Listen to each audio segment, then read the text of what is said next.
feature of the parasympathetic and the sympathetic nervous systems that's very important is the location of the preganglionic neurons.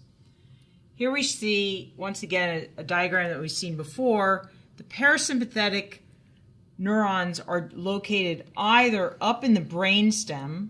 This is a cartoon of a brainstem where we've removed the cerebellum. The cerebellum would be sitting like this, and on top of that, the cerebrum would be sitting like this. So you'd never see this, but I've taken that off, and we're looking down on the medulla, the pons, the midbrain, and the thalamus.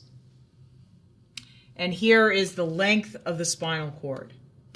So while the sympathetic nervous system is entirely contained within the thoracic cord, all the preganglionic neurons are in the thoracic cord, the parasympathetic preganglionics are split between the brainstem and the sacral cord. And this has one very important consequence, and that is that if virtually any spinal cord injury, it doesn't matter, it can be anywhere from here up through the highest levels of the cervical cord, any lesion that is anywhere near complete is going to isolate the sacral cord.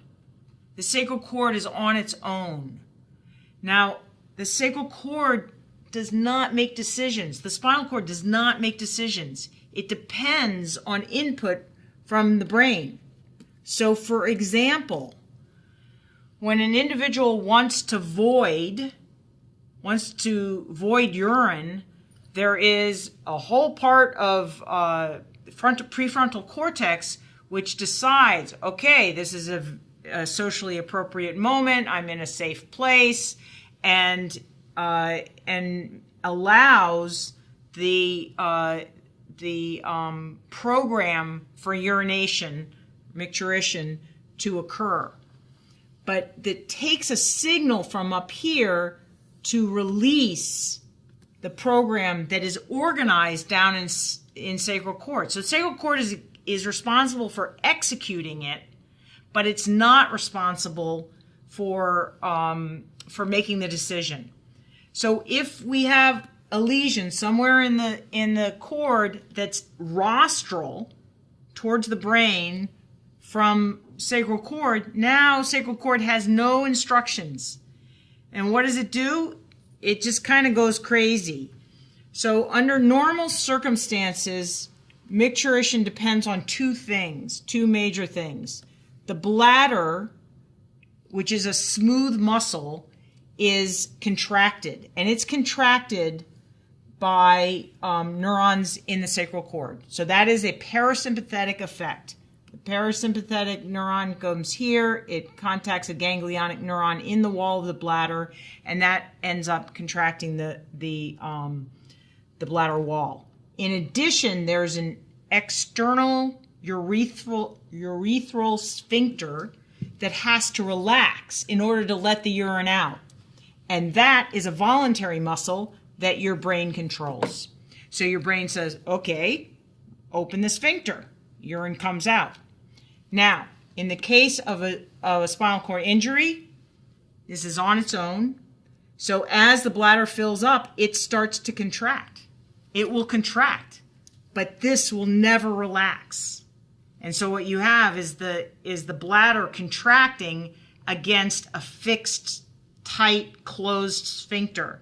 This is called bladder dyssynergia. And it is a huge problem in spinal cord injury. So right off the bat, if somebody suffers from a spinal cord injury, a physician is going to make sure, is going to test whether the person is able to void urine or not. And if they're not, they're going to need medical intervention pretty much immediately. Okay, so this is, this medical emergency of the spinal cord injury is the first medical emergency. The almost always happens medical emergency is a function of the fact that the sacral cord is almost always going to be isolated in spinal cord injury. Now, there's one other thing that we can glean from this anatomy, and that is, let's go back to Bowlby. I told you that Bowlby went through normal wake-sleep cycles. And you may have thought, well, how the hell would you know? Because he couldn't move. And that's a very good question. And the answer is that up here in the most rostral part of the thoracic column that provides preganglionics to the sympathetics are preganglionics that go to the eye. They go to the pupil. They go to a few other places, but they also go to this eyelid. So the eyelid, if we take a side view, here's an eye, and this eyelid has two different muscles in it. It has a muscle which is called the levator palpebrae, which is innervated, is a skeletal muscle, and is voluntarily controlled. So it has a voluntary muscle, and then it has this muscle in the back, which is called the superior tarsus. And the superior tarsus is a smooth muscle. So this one is innervated by the sympathetics. So the sympathetics are innervating this, and so when you're asleep, very low sympathetic tone, boop, eye closes. You wake up, sympathetic tone automatically comes up to some minimum, including a contraction of the superior tarsus, and up comes your eyelid. So in my line of work, I go to a fair number of seminars. I'm not a particularly sleepy type of person, but I watch my colleagues, and they're doing this. And so you can see they're either awake, or they're asleep. So the eyelid is under the control of these sympathetics, and this pathway appears to be intact in Bowlby, and that's how we knew that he was either awake or asleep.